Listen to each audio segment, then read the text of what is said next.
Hello, everyone, and welcome to today's session that will tackle climate change after COVID-19. Following the pandemic is like watching the climate crisis with your finger jammed on the fast forward button. Neither the virus nor greenhouse gases care much for borders, making both scourges global. The two crises do not just resemble each other, they interact. Shutting down major segments of the economy has led to huge cuts in greenhouse gas emission.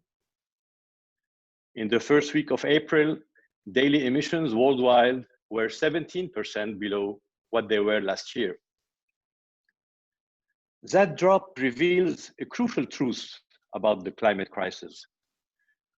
It is much too large to be solved by the abandonment of planes, trains, and automobiles. Even if people endure huge changes in how they lead their lives, this sad experiment has shown the world would still have more than 90% of the necessary decarbonization left to do in order to get on track for the Paris Agreement's goal. COVID-19 has demonstrated that the foundation of prosperity are precarious. Disasters, long ignored, can come upon you with no warning, turning life inside out and shaking all that seems stable. The harm from climate change will be slower than the pandemic, but more massive and longer lasting. If there is a moment for leaders to show bravery in heading off that disaster, this is it. They will never have a more attentive audience. For those of you joining us, welcome. My name is Antoine Caldani, and I'm the president of the Rotary Club Beirut Cedars. We are thrilled to welcome this evening the renowned climatologist professor Jean-Pascal van Ypersele.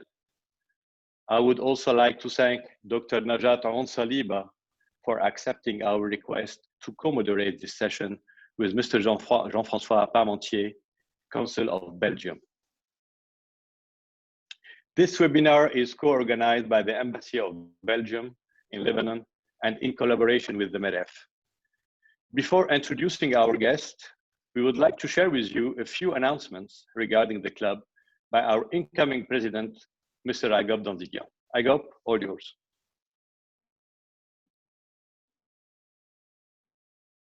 Thank you so much, President.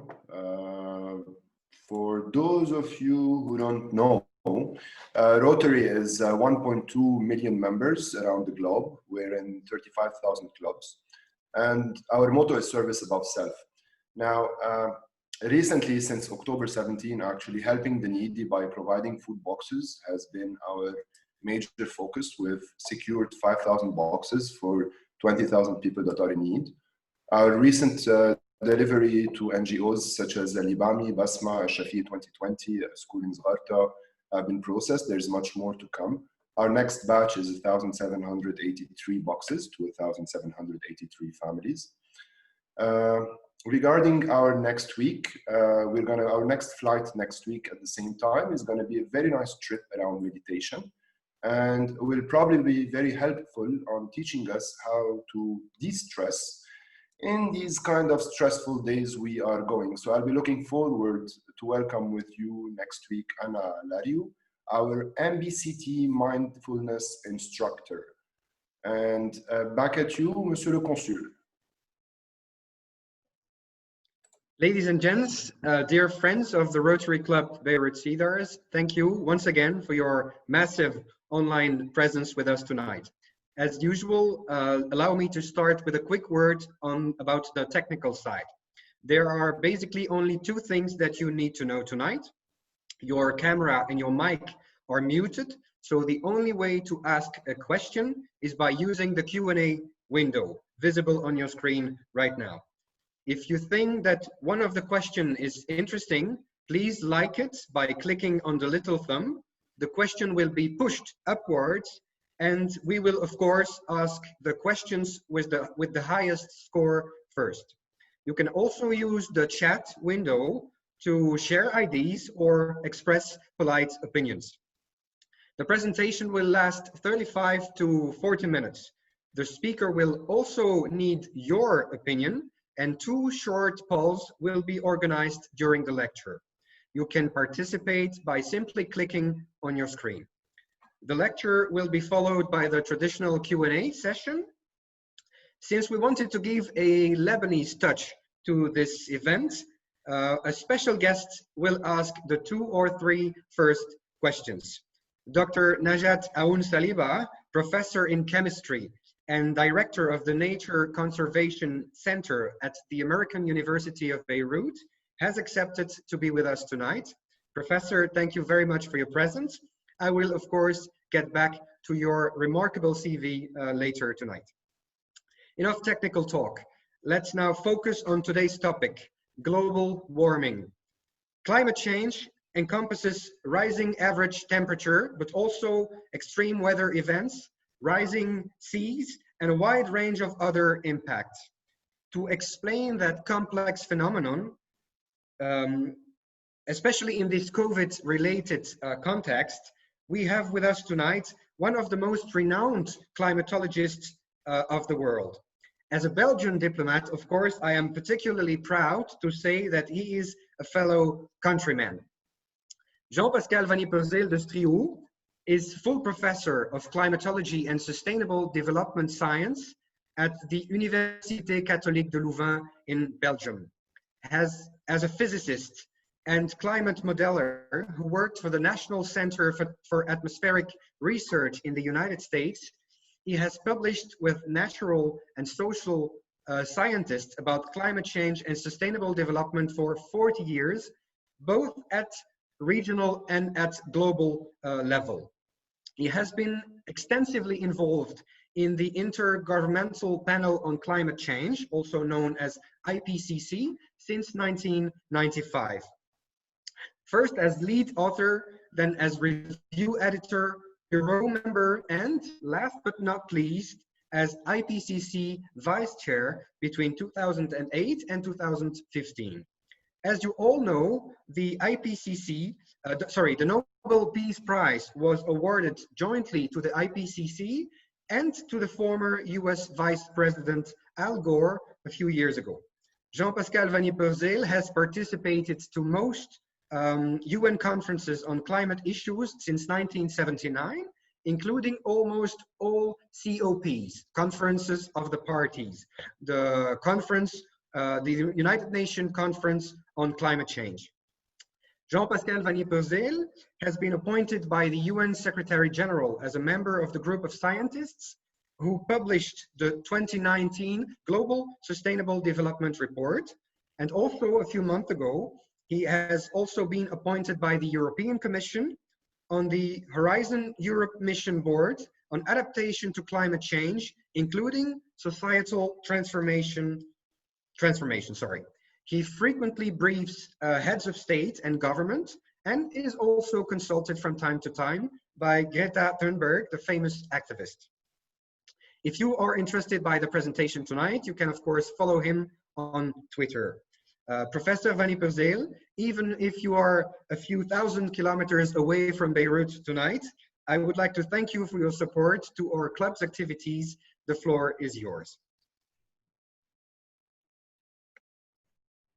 Thank you very much, and thank you very much to the Rotary Club CEDAS in Beirut and to the Belgian Embassy for organizing this, and thank you all for your presence, and I look forward to interact with you after my talk.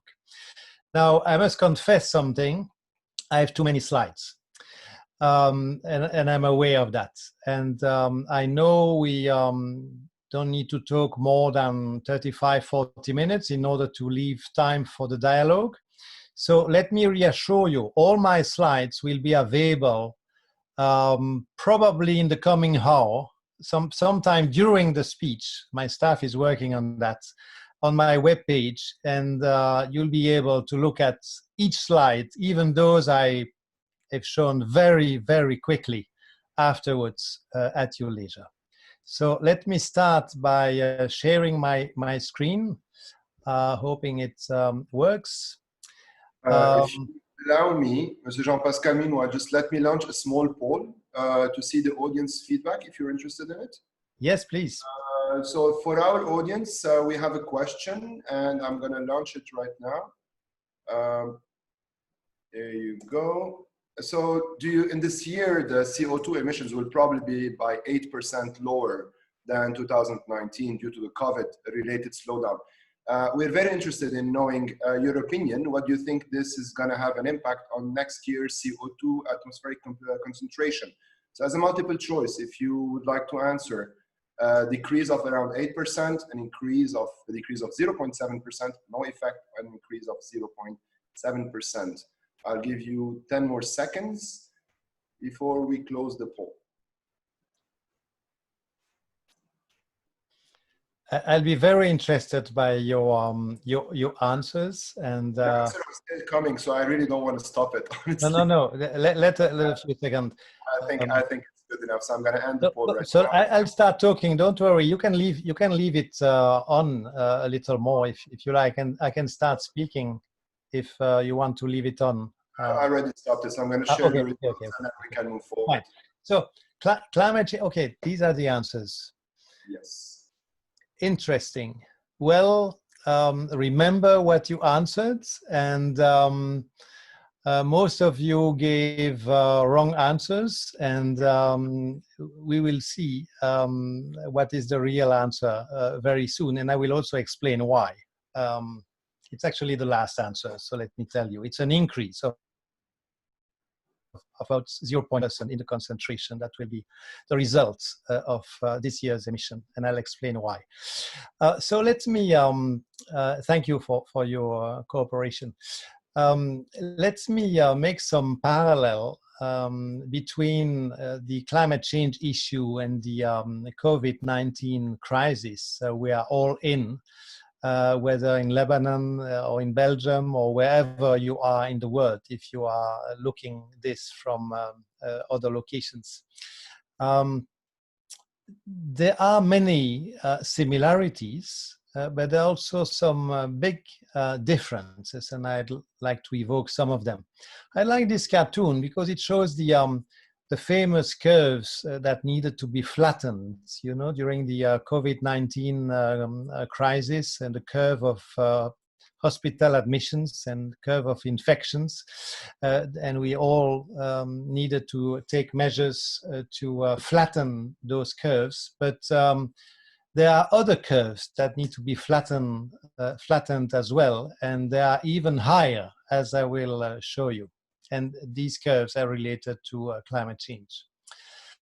So I have a few key messages, and as I told you, I have too many slides. So let me start by some almost conclusions already. So some key messages have been passed from the beginning already. Climate experts have warned of the risks of climate change for literally decades, you know, approximately 50 years or so. Experts about pandemics have also warned about the risk of pandemics, such as the one we are seeing for years and years, and I'll show you an interesting reference about that. We can all now, with the pandemic, see what happens when scientists are ignored by policymakers, by decision makers, and when only short-term perspectives prevail. A key message from this presentation is that a big difference, even if there are similarities between the two issues, a big difference is that there is no vaccine against climate change. The only way to prevent dangerous climate change is by reducing emissions of greenhouse gases, CO2 in particular, almost to zero in the coming decades, and it's a really big challenge. So a key question today, at a time when many governments are trying to cope with the COVID-19 crisis and the economic losses resulting from this crisis, causing a lot of misery in the world.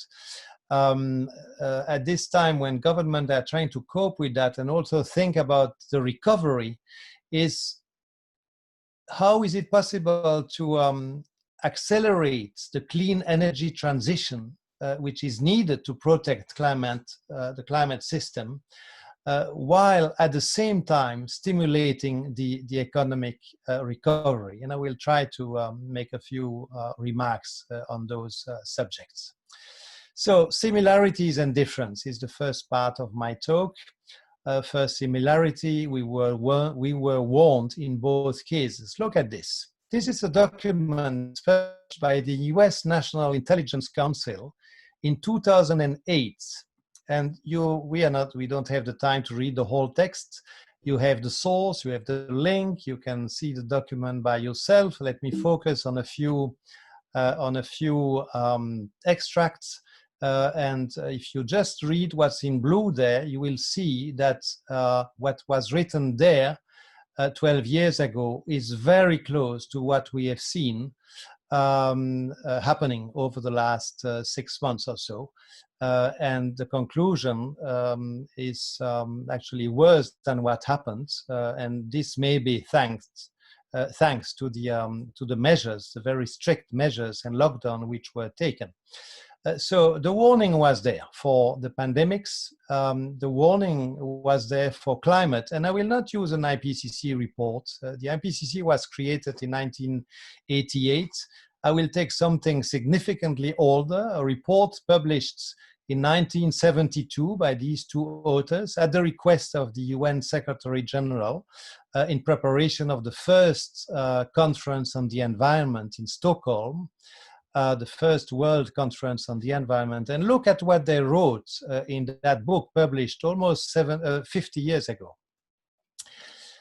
An increase in temperature or a decrease in temperature by 2 degrees C, they say, the effects of such a movement would be global and catastrophic. Again, we don't have the time to read everything, just read what's in bold.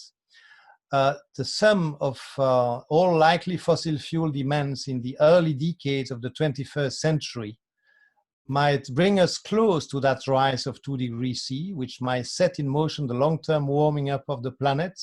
This was written 50 years ago. This would produce a massive increase in the atmospheric carbon dioxide, and the risk of major and unpredictable global consequences would result. So we were warned as well for climate change a long time ago. So, and this is in French, but I think everybody understands this. You see this ostrich burying its head in the sand, saying the COVID, I don't care, climate, I don't care. Well, we saw what happens when people say we don't care about warnings on pandemics. And we are unfortunately only beginning to see what happens when climate scientists are ignored.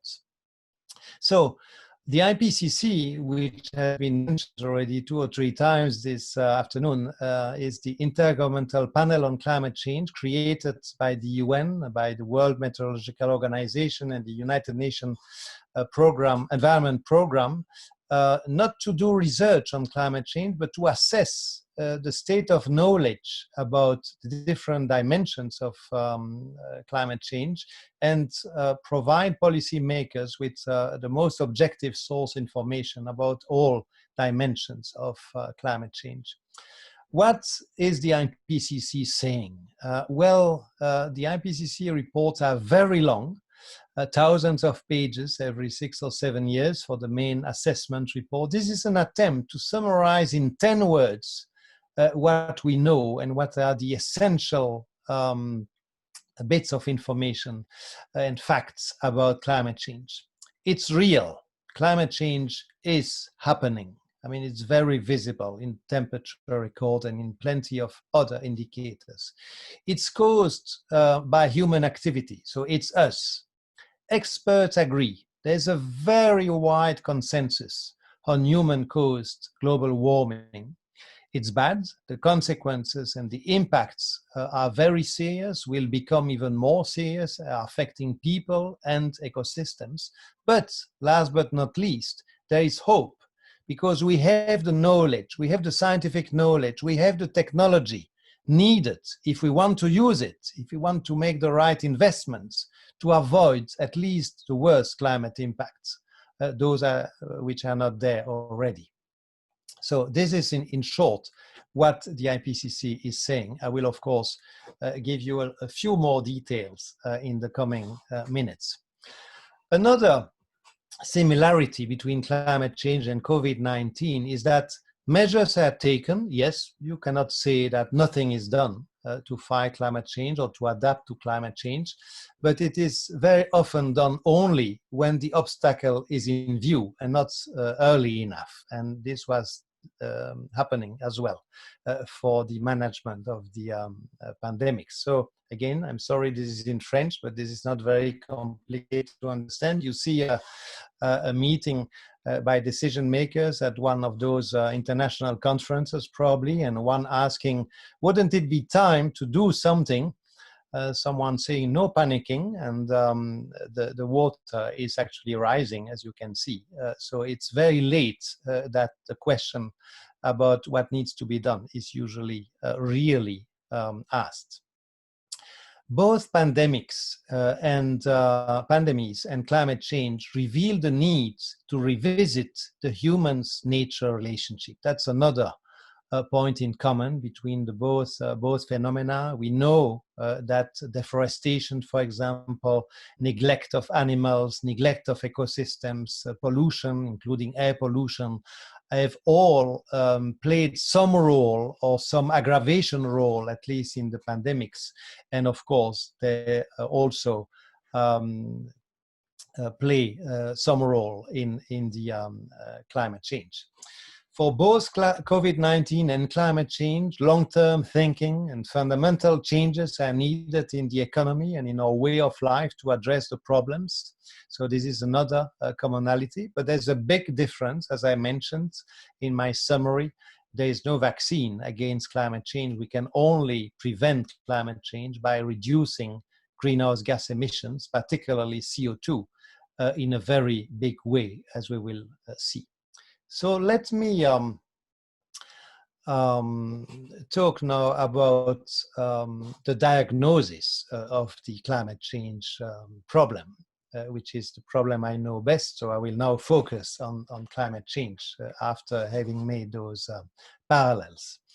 Our atmosphere, if you look at it from the International Space Station, is actually very thin and fragile. I mean, it's a wonderful picture, and it shows the thinness, the very thin atmosphere, something like 100 kilometers thick, that is making life possible to a large extent at the surface of the planet. And still, this atmosphere, this very precious atmosphere, we use as a dustbin for our greenhouse gases. And by doing that, we thicken the thermal insulation layer around the planet, because CO2 and the other greenhouse gases coming from human activities are playing to a certain extent, I mean the analogy is not perfect, but playing to a certain extent the same role as the role of glass in a greenhouse. So it allows light to come in, but it prevents heat generated inside the greenhouse to leave easily the greenhouse, and therefore heat accumulates. This comparison with a thermal insulation layer which is thickening because of those greenhouse gases actually helps to understand why we need to cut global emissions to zero or to net zero, if you want to have the details, but we don't have much time for that, as soon as possible. Because if we don't stop emitting approximately twice as much as what natural systems today can absorb, well, that insulation layer will increase. And this is actually the reason why most of you were wrong in the answers to my quiz earlier, because even though the emissions will be approximately 8% lower in 2020, according to the IEA, the International Energy Agency, compared to previous year, still the emissions are way above what the oceans and the vegetation can absorb. And this is why the concentration, which is measuring in, if you want, the thickness of that insulation layer around the planet, the CO2 concentration will still increase next year. It will increase a little less, of course, because of this 8% reduction this year, but still the concentration next year will be approximately 0.7% higher than the concentration this year. So this year, a month ago, the concentration was 417 parts per million for CO2. You see here what it represents on a 10,000 year time scale. You see here the evolution of that CO2 concentration over the last 10,000 years. You see the explosion in that CO2 concentration since the Industrial Revolution. To give you an idea, this was the value approximately a year before, between 2 and 3 parts per million lower. And it will be, unfortunately, the same next year. So it's not because the emissions have decreased a little bit because of the lockdowns and the economic slowdown that this is enough to stabilize the concentration, which is measuring the insulating capacity of those greenhouse gases. We would need actually much more, as I will show, much more reduction, as I will show you a little later. So let's look at these beautiful dynamic diagrams showing side by side. On the left, you see the CO2 concentration since 1850. And on the right, you see the global temperature. You have the months of the year around the circles. And you see, I like this presentation for the CO2 concentration because it suggests the increase in the thickening of that insulating layer. And you see, as a result of that thickening, the temperature is increasing. We have gained approximately 1 degree Celsius already over the last 100 years or so. And we are close to that red circle, 1.5 degrees C, which is one of the targets not to be crossed according to the Paris Agreement approved in 2015 by all countries of the world. Why is that concentration increasing? Well, for a very simple reason. Of course, there were fluctuations, as you can see here, but overall, the emissions have been rising year after year. We are now emitting more than 40 billion tons of CO2 every year, and this is about 2 times as much as what the oceans and the ecosystems today are able to absorb. Therefore, the excess is accumulating in the atmosphere. How do we know that this is really the CO2 and the other greenhouse gases causing the warming? Well, we have to use climate models such as the one represented here. We divide the atmosphere, the oceans, the ice sheet, etc., in small boxes, exchanging energy and masses, etc., with their neighbor according to the laws of nature. And then it's possible to attempt to reproduce the observed temperature. The observed temperature of the last 100 years is shown here. It's the black curve. And now you will see 2 attempts to simulate this observed temperature, one in blue, using forcing from natural factors only on the climate system, natural factors such as changes in solar activity and volcanic eruptions. And the other simulation in red shows the effect on those climate models of the same natural factors plus human factors, mostly greenhouse gas emissions. And you see that in 1990, when IPCC published its first report, the blue curve was already in difficulty to simulate the observed temperature. The red simulation was already much better. 5 years later, in '95, it was already, the gap was even wider, etc. And you can see why, and you see the text on the left, why over time the IPCC has been more affirmative, ending with this conclusion in the last assessment report. It's extremely likely that human influence has been the dominant cause of the warming since the middle of the 20th century.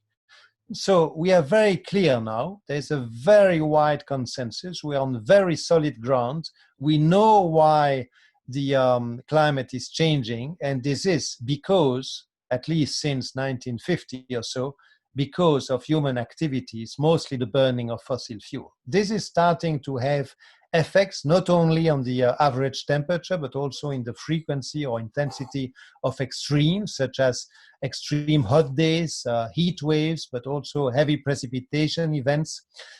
These, of course, have human consequences like death during heat waves, like floods during extreme precipitation events, and of course those have consequences which are quite visible. There are also consequences which are visible in another way. Look at this glacier in Alaska in 1961, and then a picture taken 42 years later from the same spot, showing all the ice which has melted. This is the behavior of most glaciers in the world, but then of course, this is contributing some additional water to sea level, and this explains why sea level is increasing. Sea level has increased by 20 centimeters already, but then what is an even bigger source, big ice sheets of Greenland and Antarctica, which contain together the equivalent of approximately 70 meters, 75 meters of sea level globally, are starting to melt as well. Look, this is a representation, a visualization of the volume of water, 1 billion cubic meter, which is melting on average every day and a half, just from the Antarctic ice sheet today, because of the warming. So these are huge quantities of water added to the oceans, and this is why the oceans are rising, and this will have huge consequences in the world for hundreds of millions of people living near coastal regions. Now, another fact which is part of the diagnosis is that air pollution kills 7 million people per year. Now, why do I bring this? Well, because the sources of air pollution are typically the same as those affecting climate, namely fossil fuel combustion, wood combustion, and biomass combustion. And so by fighting climate change, it is possible to prevent a lot of air pollution which affect in particular millions of children and vulnerable persons in the world. Talking about impacts on vulnerable person, it's maybe this is common to COVID as well. Climate change impacts poor people first, but it impacts ultimately everyone, and we are all on the same spaceship. Look at this picture taken in the streets of New Orleans, which 15 years ago, after the tropical storm Katrina was flooded. And it's obvious that those two persons who are poor, if they were not poor, they would not be there. They would probably be, they would probably have left the city in SUV. Those poor people, and one of them is handicapped on top of that, on top of being poor, are clearly more impacted by the same flood than the richer people who have been able to leave the city. So this is a very important consideration to have when we look at the impact of climate change. Then it's not only humans suffering, like for COVID, it's also ecosystems. And maybe that's another difference between climate change and COVID, because COVID is affecting humans. It doesn't really affect animals or ecosystems. But for climate change, it's different. Ecosystems suffer more and more, and our well-being to a large extent. Think about food, for example. Just that aspect depends on their good state. Biologists talk about the sixth extinction. And just to give one example, look at the Great Barrier Reef, the largest ocean ecosystem, which is strongly affected by marine heat wave. And in 2016, in 2017, and also this year, large-scale inventories have shown that most of the Great Barrier Reef have been affected by this bleaching, which is the first stage of death for those ecosystems. Another fact I'd like to put on the table is that just in the US, and this is where the most data are available, doesn't mean it's only there that it's happening, organizations which sow doubt, they are called sometimes the merchants of doubt, about climate change and about the science of climate change, spend almost $1 billion a year to do that. And they've shifted their argument. They don't only sow doubt about the science of climate change, but they also spend more and more of their money to sow doubt about the cost of decarbonization and the very possibilities to decarbonize and to find alternatives to fossil fuels. It's time to talk about the prognosis, look at the future. To look at the future, the IPCC is mostly using those 4 scenarios, at least up to now. It will be slightly different in the next report coming in 2 years from now, but up to now it has been those 4 scenarios showing here the possible evolution following different hypotheses of the CO2 concentration in the coming 300 years. Excuse me for a second, I need to drink. And you see that the bottom scenario is the scenario where the concentration of CO2 is stabilized approximately at the present level or a little higher, while the other extreme, called RCP 8.5, a very high emission scenario, would bring the concentration by the end of the century to 1,000 ppm, while today, as you know, it's of the order of 415 or so.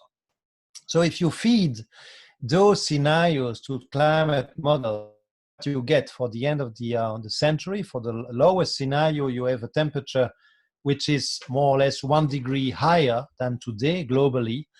And for the highest scenario, the RCP 8.5, you have a global temperature which is between 3 and 5 degrees above the present temperature. So a much larger change. Of course, you need to look at the spatial distribution of those temperature increase by the end of the century. And as you can see, continents are typically warming much more than oceans. So when you hear a temperature increase for RCP 8.5 or of 4 degrees, for example, on average, you have to know that on some continents, particularly close to the North Pole, it can be 8, 10, 11 degrees more than today. Huge changes. And since I'm talking to an audience which is largely coming from Lebanon, let's look at this region. And as you can see, in the worst case, for the highest scenario, by the middle of the century, you could have temperature increase which are higher than 4 or 5 degrees already in 30 years from now. And by the end of the century, it would even be worse. It's about twice as bad, as you can see here. In the worst case, which we should do everything we can to avoid, of course. But it's better to be warned about what could happen if we continue doing basically nothing. It's also changes in precipitation. And as you can see, for the Mediterranean basin, for the RCP 8.5, it's a clear drying drying that is taking place, so less rain overall, and this is shown as well for this region, Southern Europe, Mediterranean basin. It's a decrease in precipitation, which is expected. Sea level, of course, on the other hand, should increase between, let's say, 40 centimeters and 70, 80 centimeters by the end of the century, plus or minus the uncertainty. And this would have huge consequences. Just Nile Delta, for example, what's in red here is just 1 meter above sea level, above the present sea level. And it's a region where 20 years ago, 10 million Egyptians were living. So the consequences of even half a meter sea level increase would be huge in that region. The IPCC does not only produce the so-called assessment report every 6 or 7 years, but also special reports. And one of the special reports of the IPCC was about the consequences of a warming of 1.5 degrees C compared to a warming of 2 degrees C, which is the other possible target considered in the Paris Agreement. And as you can see, half a degree can make a big difference. Just look at the first line there for extreme heat. The percentage of global population exposed to severe heat at least once every 5 years is 14% for 1.5 degree warming above the pre-industrial value, and we're not very far from that already, unfortunately. And it increases up to 37% just for half a degree more. So there is urgency of treating the climate change disease, if I can use that vocabulary. And if you read the IPCC special report on 1.5 degrees C warming, as far as the treatment is concerned, you see this diagram showing the shape of global emissions, the shape that global emissions should have if we want to stay below a 1.5 degrees C warming. So in order not to exceed 1.5 degrees C warming, we would need to change the shape of the trajectory of emissions so that by the middle of the century, by 2050 approximately, we would have net zero emissions. That is, no more emissions than what ecosystems can absorb. And it is not very different from zero emissions, actually. So we need huge changes, deep emission cuts, says the IPCC, in all sectors, using a range of technologies, using changes in behavior, relying on increasing investment in low carbon options. And if you compare that need to what is presently in the sum of the national plans, the so-called NDC, the nationally determined contribution introduced by all countries ahead of the Paris Agreement, you see that it is very far from what's needed. Look, the business as usual curve is the orange curve. The green curve here is what would be needed in terms of global CO2 emissions and greenhouse gas emissions to stay on a 1.5 degrees C trajectory. And this is, if we take the median here, the small points here, the small dotted line here, where the present plans would lead us in 2025, if they are respected, and in 2030, respectively. You see how far we need to go, or how much we need to increase the efforts. We need to increase the level of ambitions of emission reduction if we want to preserve climate for children and small children. So how to do that? And maybe you can launch the second quiz question at this time, if possible. There you go. I give you the time to read it. Yes. Yeah, so given the urgency of acting against the COVID-19 pandemic and the resulting economic crisis, do you think governments should reverse all climate mitigations, should postpone any new climate mitigations, or should integrate climate mitigations policies? And we will give still time to people who are giving us their answers. It's coming our way. So either reverse all measures until the economy has recovered, or either postpone new mitigation measures until the economy has postponed, or option 3, integrate climate mitigation policies and measures in the post-COVID-19 recovery packages and try to find synergies. And I'll give 5 more seconds for our audience. 3, 2, 1, and end polling. I assume you would like to see the results? Yeah, that would be interesting, yes. Here are the results. And we have a very big. Oh, okay, then that's very good.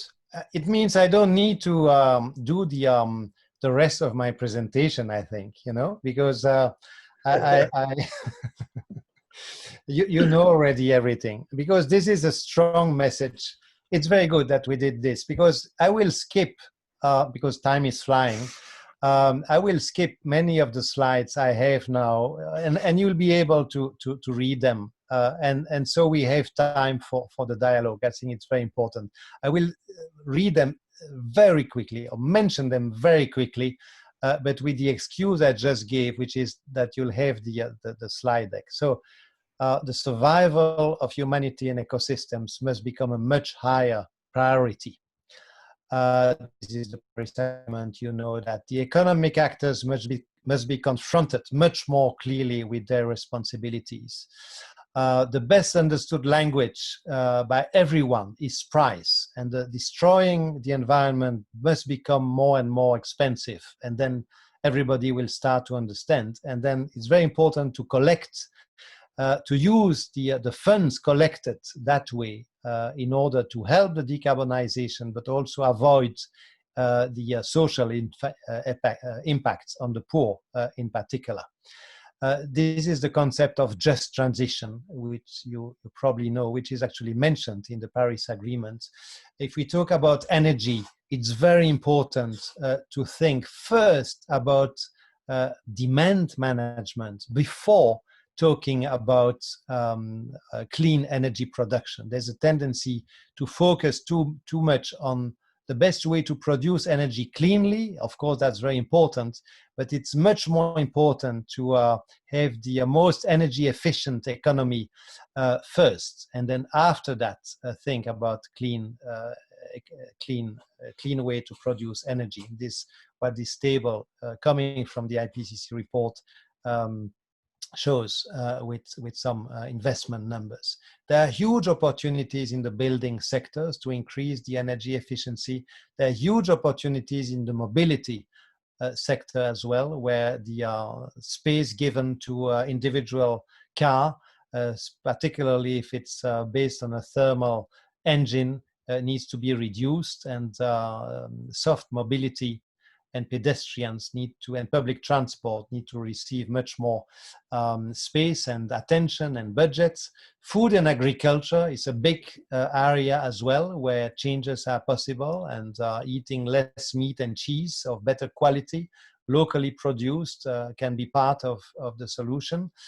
We need to remember that the sun gives us in 2 hours about as much energy as the world uses in 1 year, all forms of energy considered. So the future is clearly in that area, and I'm sure you have more sun in Lebanon than in Belgium, so please try to use as much of that sun to produce clean energy.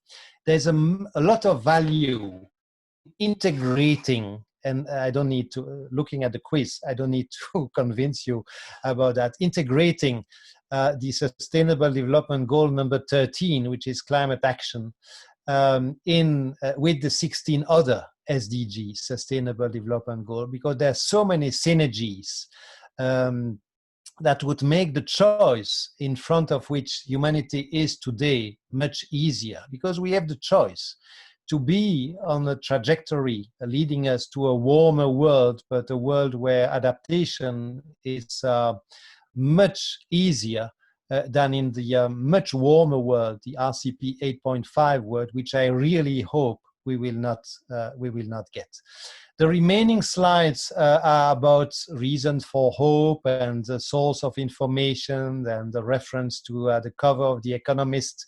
But actually the conclusion of the editorial of The Economist published 10 days ago was mentioned in the introduction, and this is exactly this sentence here, which was read in the introduction already. The harm from climate change will be slower than the pandemic, but more massive and longer lasting. And there are ways we have a unique chance. We have a moment to seize, wrote The Economist, to enact government policies that steer the economy away from carbon at a lower financial, social, and political cost that might otherwise have been the case if we take clever measures. So I will stop there. Of course, you'll have all the other slides for reference. There's a study here which is very interesting as well by Oxford with very interesting conclusions as well. But you'll have that and then you can read that. And I will just give the slides, the website where my slides will be available. If my staff is still active at this time, it may already be available actually. If you go there, you will find this slide deck completely. And now I'll be very happy to try to answer your questions. Thank you very much for your attention. Professor Van Ypersele, thank you very much for the very worrying but also realistic presentation. Your conclusion is actually crystal clear, I could say. Contrary to what many people think, this crisis and all the similar crises won't help us flatten the global warming curve and will only lead to an inflection point if the world finally sees the alarm signals and decides to act accordingly. I will now, as previously announced, leave the floor to Dr. Najat Aoun Saliba for the first questions. As I told you earlier today, she is a professor in chemistry and the director of the Nature Conservation Center at the American University of Beirut.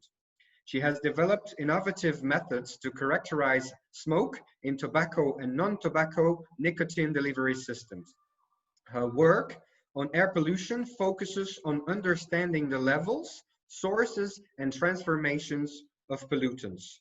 She leads several projects based on public participatory approach that aim to find innovative solutions to local environmental challenges. Dr. Najat Aoun Saliba was voted among the top 100 most influential women by BBC in 2019. She is the recipient of the 2019 L'Oréal UNESCO International Award for Women in Science, the National Order of the Cedar from the President of the Republic of Lebanon, the Honorary Cedar Shield from the Speaker of the Parliament of Lebanon. She was also awarded the Paul Harris Fellow pin from the Rotary Club Beirut Cedars. She is a good friend of our club. And in 2016 as well, she also received the Lebanese National Council for Scientific Research Award in the environmental category. Dr. Najat Aoun Saliba, the audience is all yours.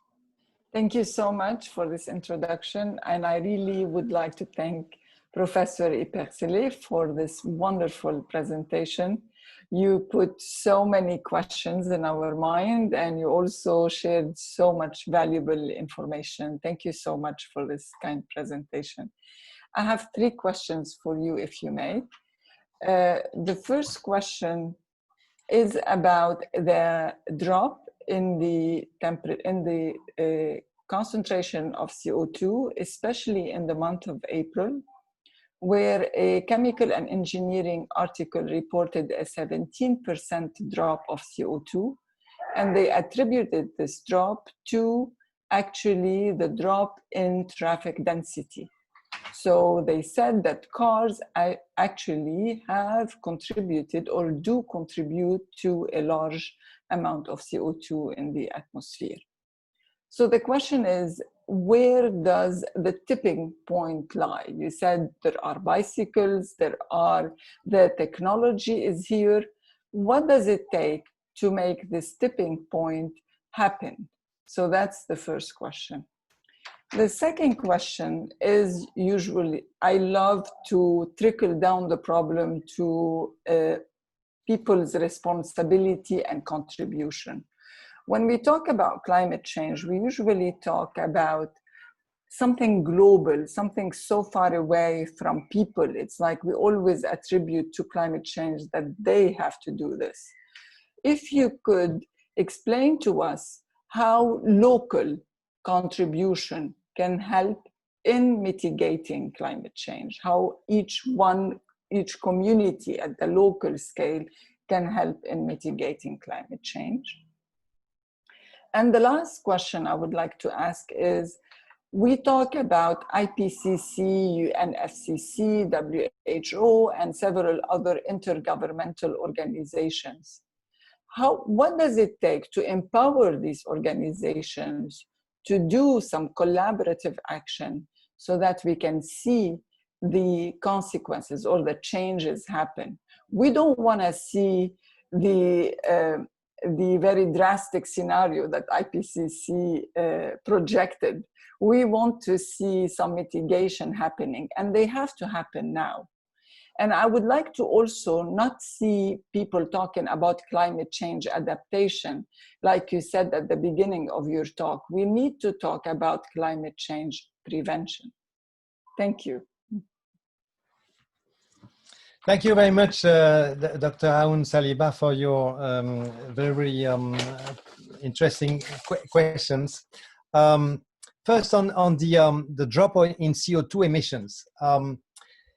Indeed, April, minus 17%, but that was only for April. And the estimate of the International Energy Agency is that if one looks at the year, this will represent this April reduction, the reduction in May, which is probably a little lower, etc. Overall, something like 8% on an annual basis. But this is the reduction in emissions. So it just means that we have turned down a little bit the tap of CO2 emissions. But as I try to explain, this tap is filling a bathtub because the tap provides more CO2 than what the bathtub can evacuate.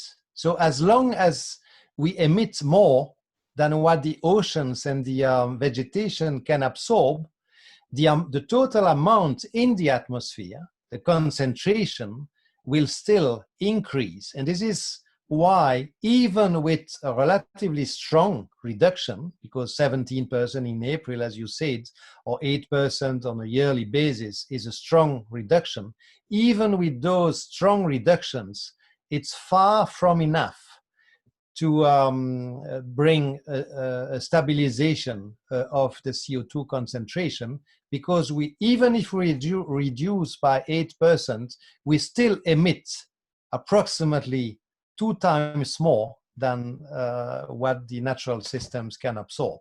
So unfortunately, what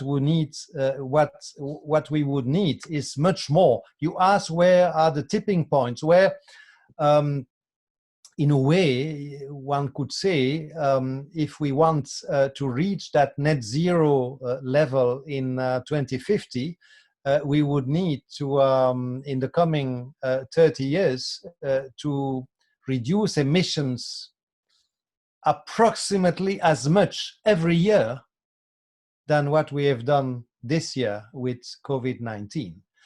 Now, we will not be able to do that clearly just by stopping all economic activity. That's not reasonable. I mean, a lot of people are suffering because of that, and this is not the right way to do it. But there are ways to reduce emissions while still having development, while still having progress in well-being, which is of course needed everywhere, particularly in developing countries.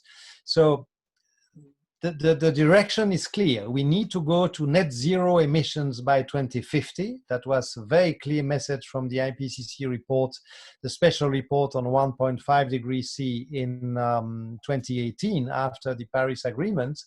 But to go there, we need to transform almost completely every sector of human activity. And this will require both changes at the individual level, as you rightly pointed in your second question, because we all share some responsibility. We each of us has certain carbon footprint.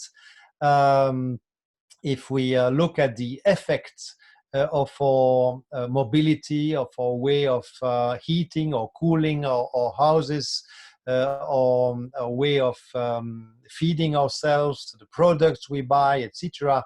All those, up to now at least, imply some CO2 emissions and sometimes other greenhouse gases as well. And we have certainly some responsibility in the way we consume to reduce those emissions.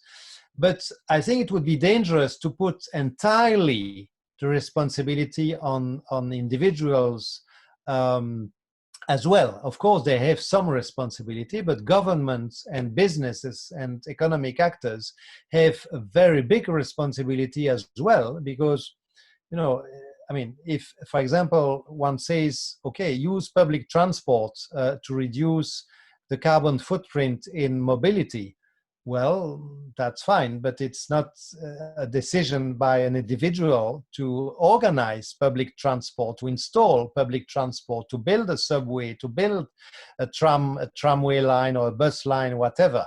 It can be an individual choice to use it or not when it's there.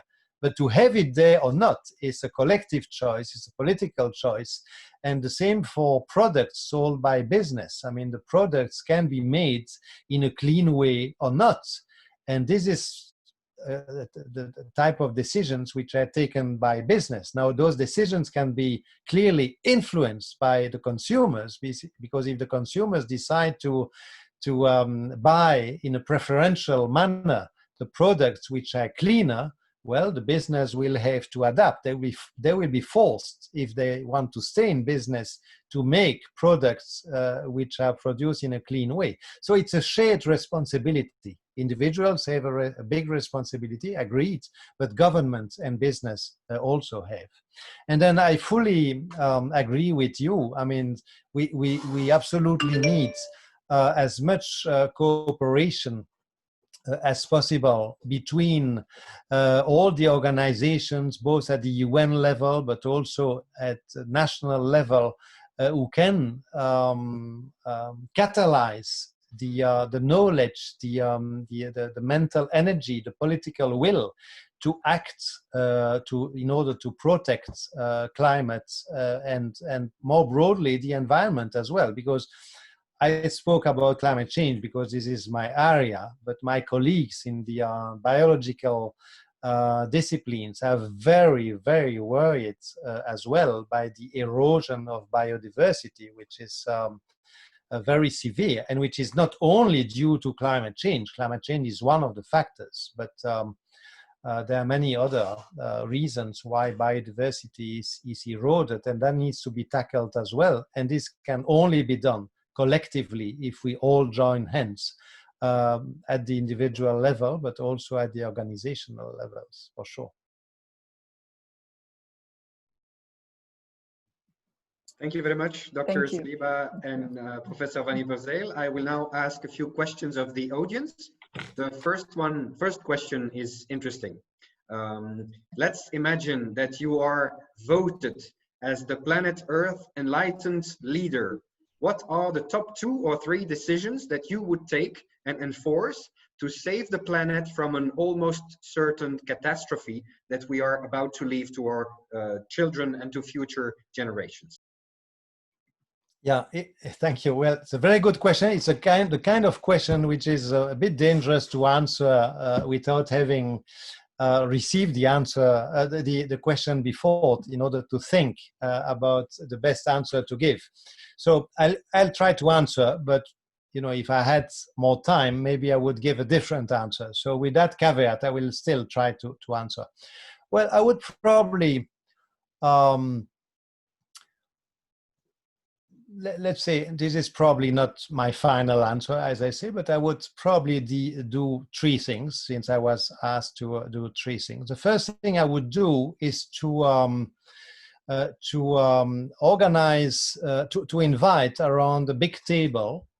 Well, it's actually related to the last question of Dr. Aoun Saliba, to put around the table the main actors, or the representative of the main actors, who can really show some leverage for this issue. So business, but also universities, experts, representatives of social organizations, trade unions, political parties, and I would try to steer a discussion on precisely asking them the question that Dr. Aoun Saliba asked a minute ago: how can we together act and in the best manner, in the most efficient way? So I would certainly do that. It's not the only thing I would do, but I would certainly do that, because I think that consultation and discussions are very important in order to build the social consensus, which is absolutely needed, given the breadth of the and the depth of measures that need to be taken. So we need to change everything, basically. The IPCC wrote it, so many experts wrote it, but there's one thing that's very clear, and that it is not going to be done by a dictator. So even if I was elected as, to take the question, as the leader of the world or whatever, which I hope I'll never be, but even if that was the case, I would certainly not act as a dictator, because that wouldn't work. Very clearly, it wouldn't work. It would work 5 minutes maybe, but no more. Because you need to find measures and to build social support for measures which will imply big changes, in the same way as what happened for the pandemics. Let's go back to for a second for that. I mean, people in many countries accepted to stay at home, to walk with masks while shopping, not to send their kids to school, etc., which would have been impossible to imagine a few weeks before. Why? Not because a dictator government imposed that on them, but because, in most cases, people understood that this was needed to protect the well-being of everybody, finally, including themselves. So we need to do the same for climate change. So first thing I would do is something in that direction in the best manner, and I would consult experts on how to do that in the best manner. Second thing is something in the long term. Something in the long term is around education. I think education is very important, and when I meet people who are not still not convinced that the scientists are right on climate change, that the IPCC is correct, etc., I really think that there's still some work to do in the educational system to learn people how to distinguish fake news from solid information, to be critical about information, to handle some scientific information, etc. So that's an investment in the future, which for many reasons need to be done. Education, and education about critical thinking, education about some basic scientific knowledge, but also education about social skills and the contact with nature.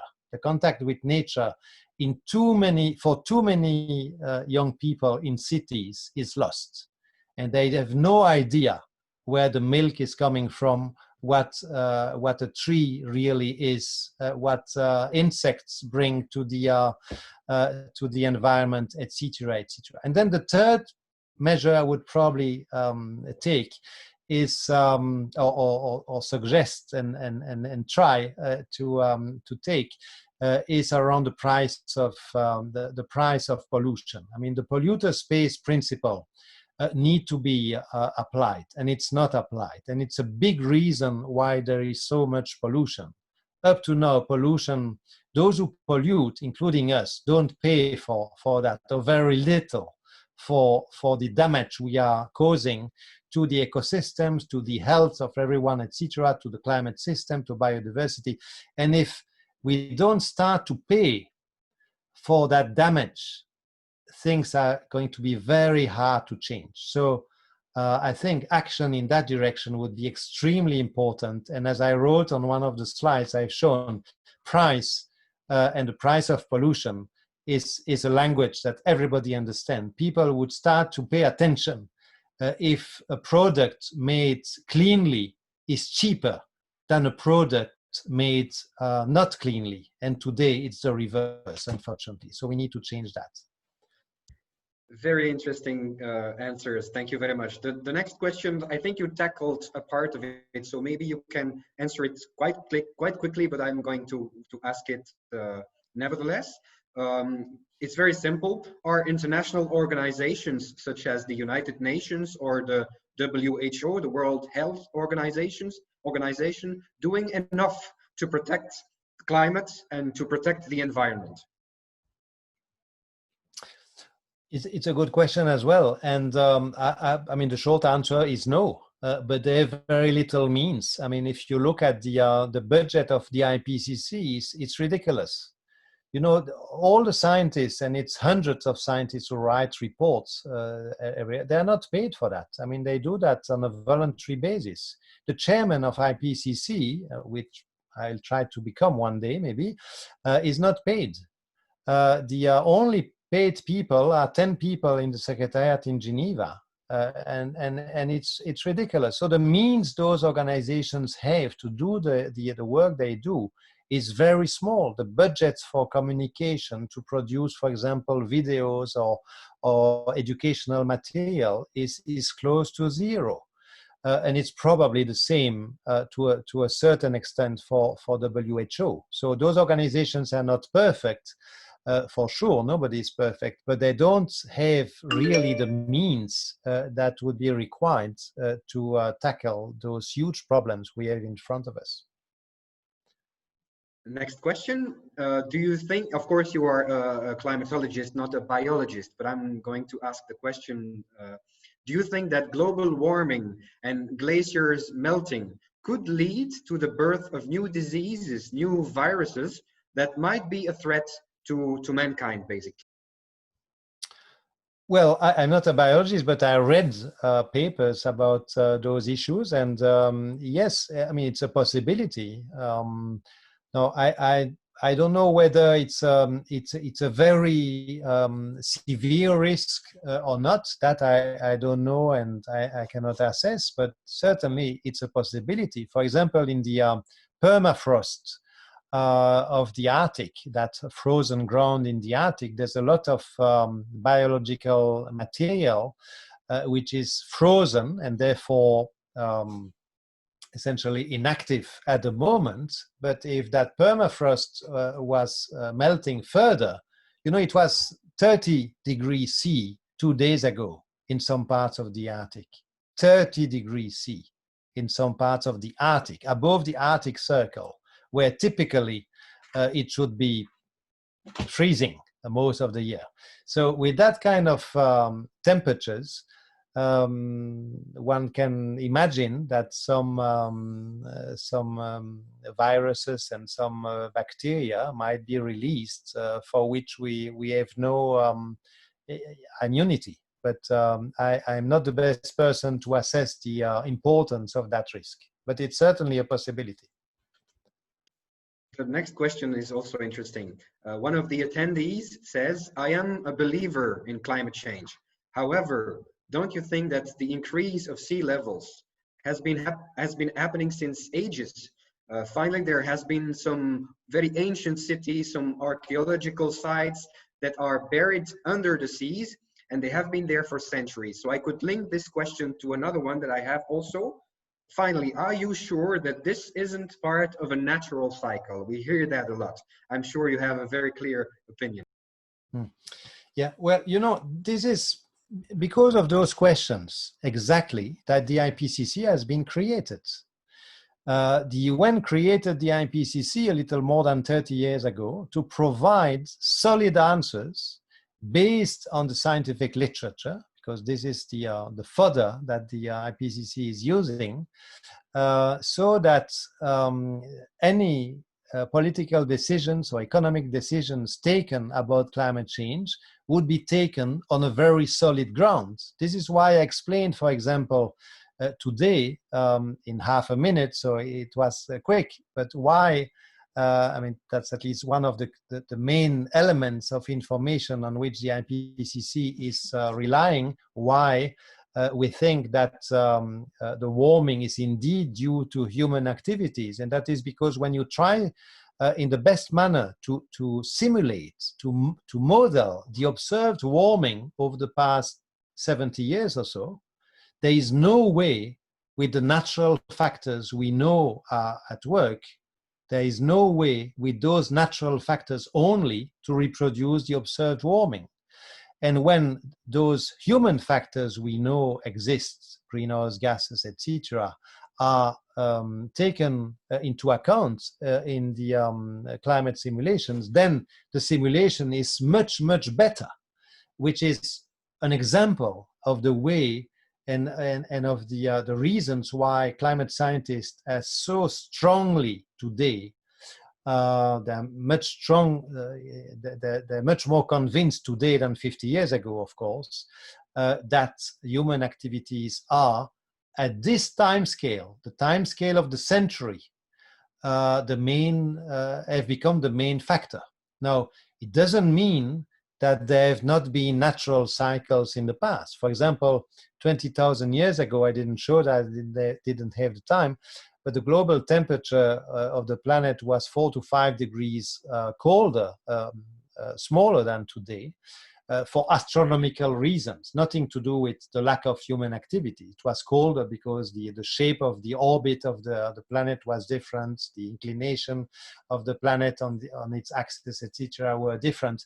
And at that time, it was so much colder that the ice sheets of Greenland was thicker than today, and also that there were new ice sheets which have disappeared since on North America and on the northern part of Europe. And there was so much ice stored then that the sea level was actually lower, and not lower by a meter, it was lower by 120 meters. Then, so, you know, studying climates of the past is very interesting and helps to understand and to put in perspective the changes that which are caused by human activities. And the IPCC has really made huge efforts to distinguish the effect of natural factors and human factors. And the conclusions have only become clearer and clearer that human factors have become, since the middle of the 20th century, the main factors. It doesn't mean that natural factors and natural cycles have not played a role in the past, but today human forces are stronger. We have a lot of questions. Unfortunately, I'm not sure we will have enough time to ask them all, but maybe one or two more. A few months ago, we heard some good news about the ozone recovery. Are these news reliable? And what would be the coming effects? What are the reasons leading to such recovery? Well, it's a very good question to if it's the last question. Maybe we have the time for another question, but this is a very good last question if it is. Because you know, the ozone layer in the stratosphere, which plays a very important role to protect us from excess ultraviolet ray, which would otherwise cause a lot of skin cancer and cataracts, etc., was damaged by the accumulation in the stratosphere of human-made chemical compounds called the CFCs, the chlorofluorocarbons, which were created in 1930. They were invented basically in 1930 or so, produced industrially from that time on, to be used in refrigerators, in air conditioners, in some industrial processes, etc. And then when that was understood in the 1980s, after the Antarctic ozone hole was discovered, when it was understood that it was those chemical products accumulating in the stratosphere that were causing that hole, that dangerous hole, dangerous for, not for climate, but for the quantity of ultraviolet radiation at the surface of the planet, an international agreement, the Vienna Convention, which was complemented by the Protocol of Montreal, the Montreal Protocol, was adopted by all countries of the world to reduce emissions and ultimately to stop using those products. And what we are seeing today, 40 years, basically 30 to 40 years after those international environment treaties have been adopted, we are starting to see the positive results of those decisions. So if the hole is becoming every year a little smaller on average, because from one year to the next there might be fluctuations, but on average we are on a good trend. The ozone layer is recovering, and that's very good news. It is because humanity has been able in the 1980s to adopt international treaties to prevent the production and release of those CFCs. So this is a very good source of inspiration for climate. Let's try to do the same with the same determination for climate, and do the same for CO2 and the other greenhouse gases. I know it's more difficult because CO2 is generated every time coal, oil, gas, or wood is burned, and 80% of the energy which is used in the world today is coming from the burning of fossil fuels, basically. So it will be much more difficult than to stop the production and emissions of CFCs, which had substitutes sold by industry. But still, that example is very inspiring and shows that when the political will is there at the international level to handle an international environmental problem, a global problem such as the ozone layer problem, it can be done. So let's do the same for climate. It's possible. Jean-Pascal van Ypersele, thank you so much for your very valuable contribution tonight. The topic is absolutely fascinating. We still have a lot of questions, but I now have to leave the floor to our president, Antoine Cardani, for the closing remarks. Merci Jean-François. Nous allons conclure en français pour faire honneur à notre invité belge. Donc, monsieur le professeur, un grand merci pour cet exposé exhaustif. Il y avait beaucoup de questions, mais bon, le temps presse. Merci pour votre disponibilité et on espère que ce sera le début d'une collaboration entre nous et que nous pourrons développer des projets avec vous. Je tiens à remercier aussi Dr Najat Ansaliba, notre championne libanaise de la lutte contre le réchauffement climatique. Plus que jamais, je crois que nous avons tous compris ce soir que la réponse à cette menace ne peut être que globale et holistique. Le Liban a beaucoup à faire à cet égard, ça c'est clair. Donc, merci à tous nos participants aussi, et très nombreux ce soir. Rendez-vous la semaine prochaine avec Anna Lariou, qui nous introduira au management du stress pandémique à travers le prisme du mindfulness. À bientôt and stay safe. Bye bye. Bye, merci beaucoup, merci. Bye bye. Au revoir. Merci à tous. Au revoir. Thank you everyone. À bientôt. Thank you.